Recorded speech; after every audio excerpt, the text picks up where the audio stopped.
Sanibonani sinibingelele ohlelweni lapho khona sithi podcast with uMenceki zabafowethu. Hayi namhlanje ngilanda ingcitha buchopho. Ngilanda u0 namhlanje, ngilanda u0 namhlanje. Ethi phaphama mntomnyama. 0 sikubingelele sikwabukele ohlelweni. Bhuti omdala ngiyabingelela bathi the truth shall set you free. Solalela mntomnyama. Ngibonga ithuba nje ukuthi ngihlale phansi nawe sike si-engage. Ngaze ngajabula. Ngiyayithanda ke into nje lapho khona ngithola umuntu ozokwazi ukuthi awu-challenge umqondo wami futhi angifundise okuningi.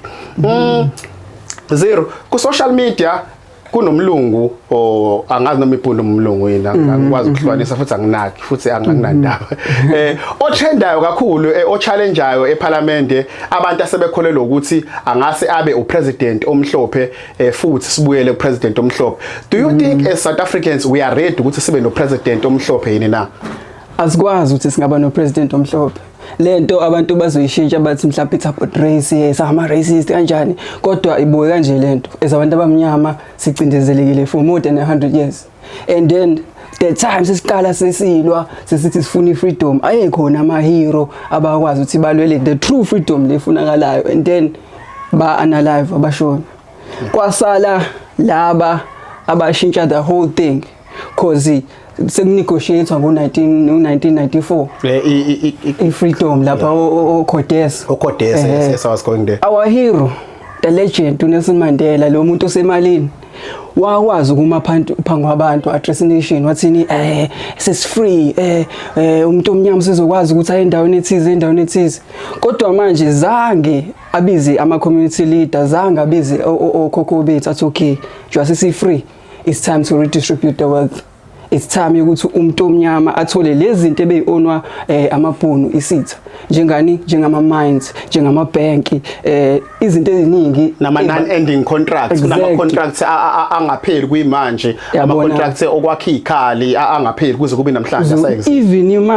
Even imali itself thina asazi ukuthi like I createwa kanjani the whole process siqhamuka nje sesinemali sisebenzisa system nje overall the whole system itself is rigged ukuthi ingamsupport umuntu omnyama emcindezele isitha or umlungu bebuka umuntu omnyama ucabanga umuntu nje oncenga umsebenzi.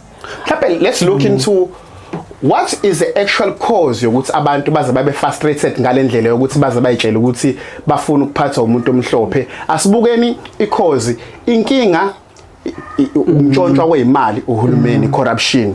So abantu they believe ukuthi uhulumeni wobandlululo ungcono kune corruption kunohulumeni wamanje where else babengekho exposed go social media entweni expose ama scandals ahulumeni wobandlululo ngaleyo ndlela ukuthi sebengazi babe ne conclusion ukuthi kwakungcono ngobandlululo where else abantu abamhlophe becebe kakhulu ababekade bephethe kudala asiquestion ukuthi babecebiswe yini sine conclusion ukuthi ngoba laba bacebe mase becindezela thina kusho ukuthi kwakungcono kudala.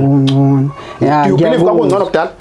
I really angeke akwazi ukuthi singathi umuntu omnyama uyacindezela kodwa manje sithi kwakungcono.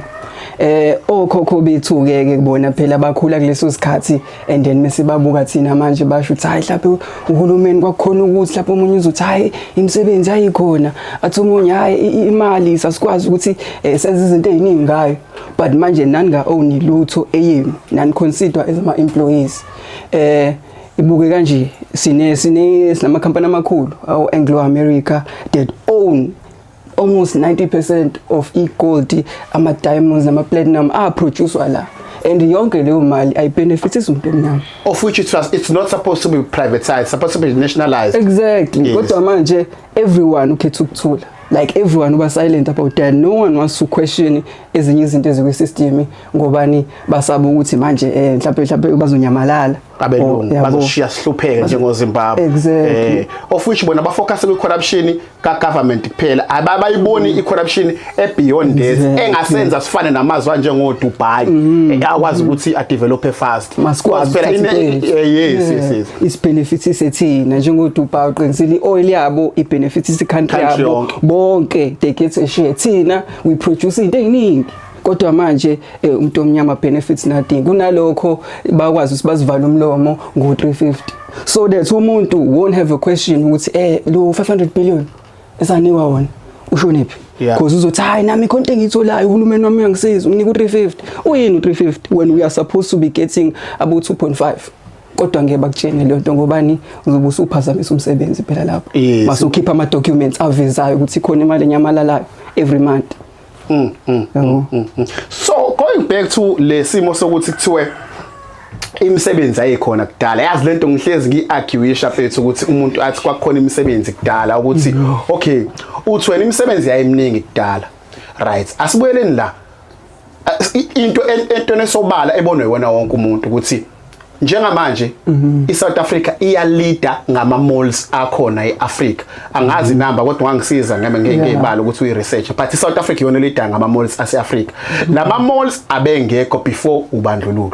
Asekukhona ama mall manje. Bangakho abantu abasebenza emall. Saqale mall asikakayi enkampanini. Bangakho abantu abasebenza emall.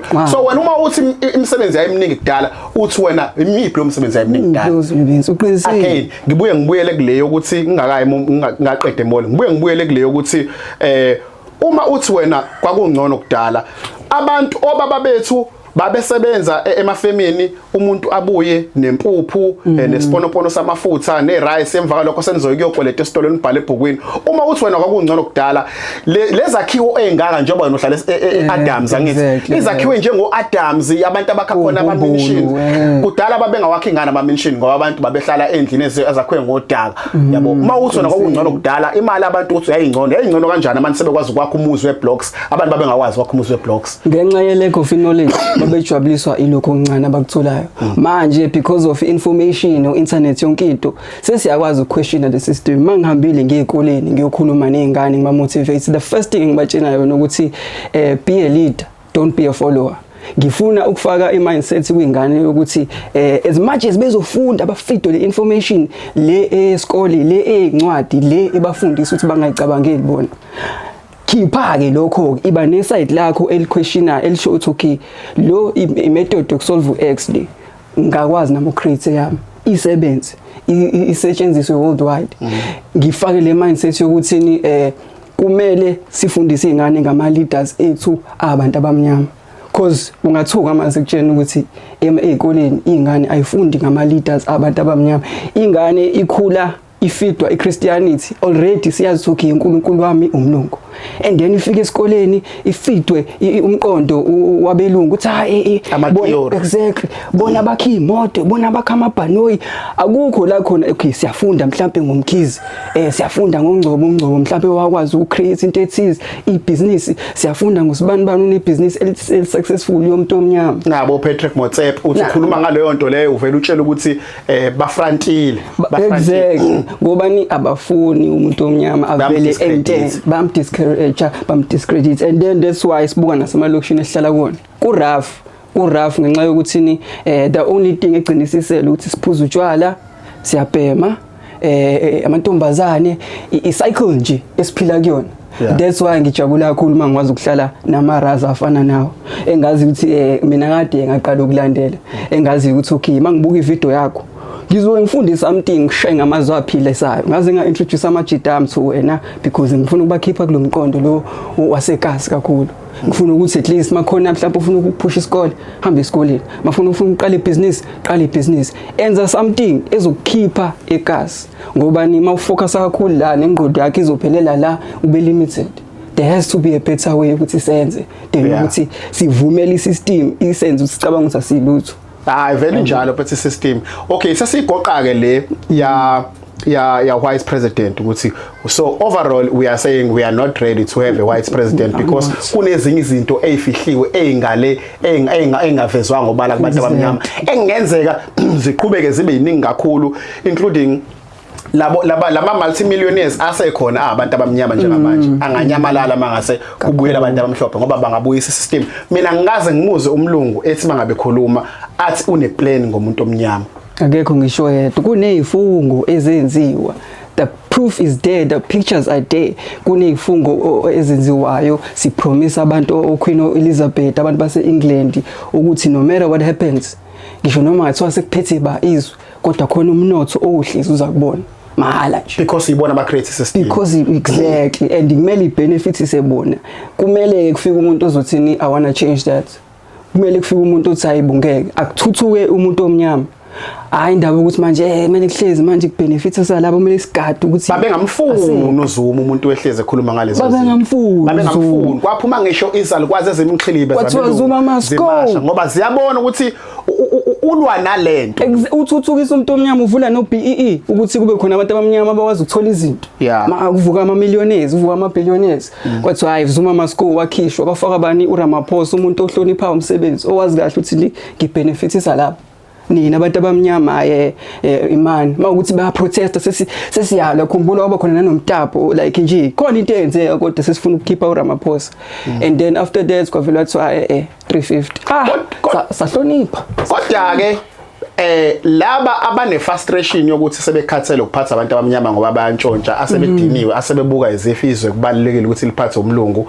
nabo singabanikeza icredit ukuthi baqinisile ukuthi icorruption mfethu ngizokutshela nje iVAR akukho right ukuthi ungavalelwa amanzi empompini just because kumele kulethwe iwater tank ezobenefitisa indaba zama BEE sesiyalapho ke ake singeneni in details ukuthi kahle vele le corruption engaka yenziwa yithina sabantu abamnyama sesinikeziwe izwe sesinikeziwe umbuso uma kuukuthi ngempela iyaqedwe ingaqedwa kanjani because mina ngangithi ipolitiki vele isystem eyenziwe la kona ukuthi kuhlezi kunje ngasonke isikhathi because if it means ipolitiki kumele ibenefitise abantu angumele amaqembu epolitiki abe maningi kangaka ngoba kufanele kuthiwa a winner takes all iqembu lepolitiki eliwinile yilona elizophatha yonke into lento eyihlalo koParliament uthola ukuthi iFF izoba nezihlalo eziwu4 yenza ukuthi abe maningi amaqembu epolitiki ikhomisa ngokusobala ukuthi iinterest ayikho kubantu kufana nasesontweni esontweni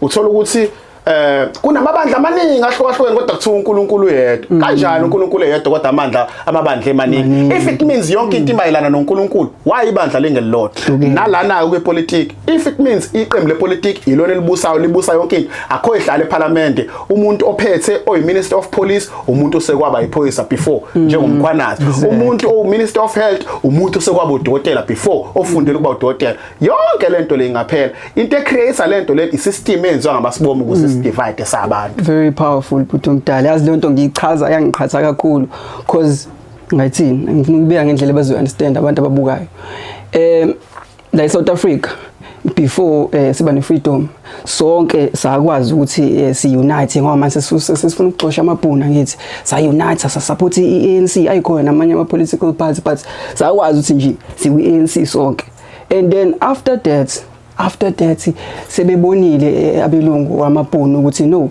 sesitholile freedom sesikwi process yokuthi sifuna ukuthatha icontrol yezwe bavele bahlakanipha bathi nope banika abantu thizeni umuntu nomuntu oyiloko ethola imali kuthiwa vule yakhe political party vule yakho right now befund iFP ukuthi ayakha ama university befund iFP ukuthi ayakha ama lokishi iFP yagcina isinamaculo awayethi ufeel wani uMandela ibhantintile yami uMandela isiboshwa kwangazi ukuthi iANC yamahlongandlebe ngoba yona ishisa izikole ayipilwa nesystem iFP ithi nishiselana izikole namaqaba nina thina sifuna iprogress iabelungu basineze progress nina nelana progress because iFP ayizange izi contribute towards freedom yayilwa nabantu abalwa nefreedom ngoba yeboboka nje abantu abamaqaba exactly and bagcina sebefandwa ngezikhalo ukuze balwe bodwa sabantu abamnyama sibanga into eyodwa whilst abelungu namabhunu bebhizi behlukaniselana izwe bebhizi kodwa buka ke yangena iDA yangena iEFF yangena iIP khona namanye uVF plus yonke into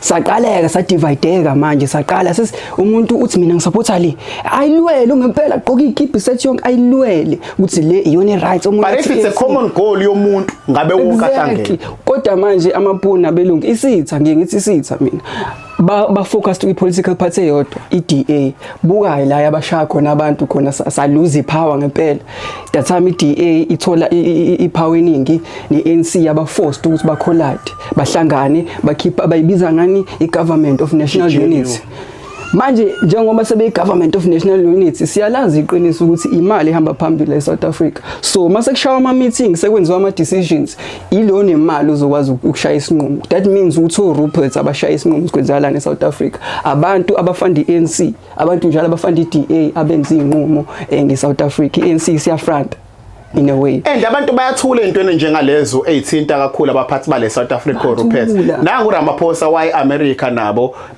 akekho umuntu wakhuluma kodwa uZuma kwakhulunywa esondela eduze kwamagoli wayefunani uRupert azi abantu mabeyiphika lento ukuthi iSouth Africa isiphethwe iDA namabhunu wayefunani uRupert eWhite House ngoba kwabizwa uRamaphosa waye ngoba phela yena upresident manje uRupert ke the richest person in South Africa useyapi kahle kahle uyoprove ipoint ukuthi kahle kahle uyena in control nabanye no Paulo Sullivan khona lokuthiwa Paulo Sullivan naye ngingakhuluma ngaye owakwazi ukufaka uRamaphosa into presidency mawubuka nje umlando waRamaphosa waqala ukuvela the time uMandela ephuma ejail sesibona Ramaphosa ephathele uMandela iumbrella ungene kanjani into that mix sesiyambona futhi useshutha no Paulo Sullivan lapha ithombo sebani ithombe eziningi ejengisa abandawonye and then manje nje wasekuvela iMadlanga Commission sekuphuma amafile akhe ukuthi hayi lo wenza ukuthi la izweni lo wa connect izinto ezithize wrong khona something ayenza wrong khona abantu abafaka into power ewangamela abafaki ngobani wayefuna ukucontrol sekuvela konke lokho usekwazi ukugoloza eParliament literally last week kade ebuzwa uLokhuzane leader leEFF uJulius Malema wambuza amanye amafile ajule kabukaba vela wathi hayi wakhumula kwa Mike yonke into athi ngayenza ayingenyonke washiya phansi bathi bayazama ukumvimba abe umkhonto bathi bayazama umvini kwacaca uthi hayibu bavimba abayena larazi nepower ighost uyazwakala ukuthi khona into ayithembile going to ilentijana nama commission ukuthi why mina nawe siboshwa masenza amaphutha but masekuzwa kuma politicians kufanele kuvula ama commission sebebeka obala ubufakazi bubekwe yiphoyisa elisatshwayo nelithenjwayo why lingahambanga layo mbopho umuntu wenza okubi laphumela obala lakhuluma emva lokho kwavula ama commission do you believe kune justice kuyona yonke lento? There is no justice. I guess kukutshena abantu ukuthi kwenzekalani ezweni right now. Mina what I'm trying to figure out because icontent yami focused kakhulu keeping amaqiniso and helping abantu balazi ukuthi kwenzekalani kwizwe labo. I'm just trying to figure out ukuthi njengamanje ku trend or ngithi kanje ngonabhuti omdala whenever kukhona into etrendayo ku social media na TV usually khona into engemuva eyenzeka la ekumele bayifihle. Ihlezi ngicula lento kubantu. Sike saba ne G20 la khona ukuhlangana amazwe amaningi ezela eSouth Africa saba ne G20 because they wanted to auction off ezinye izinto zeSouth Africa njengamahaba lawa asedebheni ipercent layo lawa privatize aziphethwa amalema China ihamba through ama shell company endaphe eChina endaphe eDubai nokunye nama mine azovuka because ukutholwe ilithium la eSouth Africa bo manje sekuzama ukudistribute ukuthi umnotho ubenefit abanye abantu kumanye amazwe ayila we had into that trend during the G20 kwenzakalani kwasuka amaPalestine asuka le izwe labo le azala eSouth Africa kwathiwa ama refugees yahlanya eSouth Africa abantu abamnyama bahlanya kwathiwa abafuna la izweni lethu lapha sakhohle ukuthi hayibo bapheze i-G20 yenziwe i-G20 kamnandi bangaphazamisa umsebenzi right now ziningi izinto engeke benefitisa thina la because ayisa ownwa ithina and I have the proof, I have the documents ngayishare ngabatshena abantu ngabatshena bayibona ya trend lento and then kwaba khona ihit ekhishwayo mina ke sengiyafuna sengumuntu ofuna ngama sengikhuluma kakhulu labo phela mina mangenza ivideo ngiveza ama documents ngiveza izithombe ngifuna umuntu ayibone lento engishoyo abone nezithombe benza. So you were attacked? Yabo kwashuba because I had to bangifikele ekhaya waqala ngisho ungena emlungu ekhaya today angifikele endlini nje yabo ngifike endlini on a regular day nje ngihlalele ngibukela TV ngabona abantu sebethele ukuthi bangena kanjani egethini angazi sebetheleke endlini yabo sengumuntu manje sekuthiwa shaya ivideo uxolisa lapha ku TikTok ku social media so ipost usho ukuthi lento osho yonke ayigamanga kanjani yabona nje bephethe nento kuzoqhweba yabo futhi wayisiza wakwenza lokho ngayishaya ke video ya trend fast kwakuthi abantu bangasekhaya ba react because phela bayazi ukuthi hayi ngeke akusimina ke lo ba react kanti vela bagcebe bengathola ngabafethu then nga find out ngesikhathi ukuthi hayi kunani hit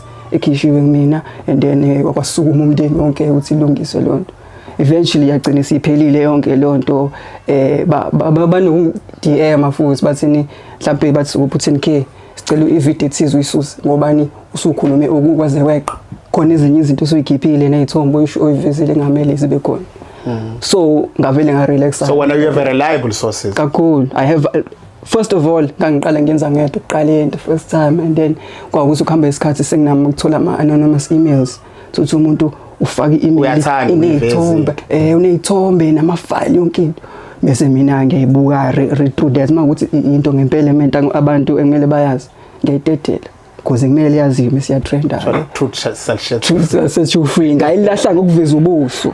Yabo mase ngiyazi yabo kube eqaleni content yakho iqala waba umuntu oyifihlayo yayi njengobi yayiphakathi yayizokusebenzela kakhulu because manje it's too late and ususemehlweni abantu. Ngicabanga ukuthi nawe mina ngokwami ukubuka as much as uthanda ukutshela abantu information but kumele kube nezinto oyigodlayo for your sake phela egcineni as much as ufuna ukuba ihero but egcineni kumele ube nezingane bebe nomndeni.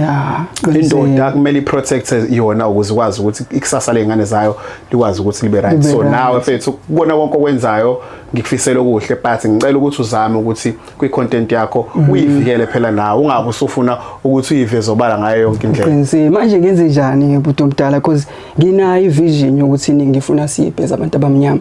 I'm trying my best ukuthi ngingabe umuntu okhuluma kakhulu, ngibe umuntu wama actions. Nginama foundation siyakwazi ukuyofida abantu abahlala emgaqweni sibapha ukudla sibapha ingubo. Ngiyafuna emphakathini ngakwazi ukuthi ngifone like anonymously ngibize i-truck lamanzi eVaterkani ngimkhokhele umuntu beforehand ngingakabona umphakathi and then bahambe kube ngathi hayi vele yafika kanti angikhokhelile uthi ifike bakhe ngiyasiza. I want ukuthi ngilethe ikusasa elisha for abantu bala South Africa, abantu abamnyama sibe ne progress. Manje kune limits yezinto engazenza ngenxa yokuthi angimele ngiphazamise umsebenzi, kone ezinye izinto engamele ngiphazamise. Have you ever think about joining a politics?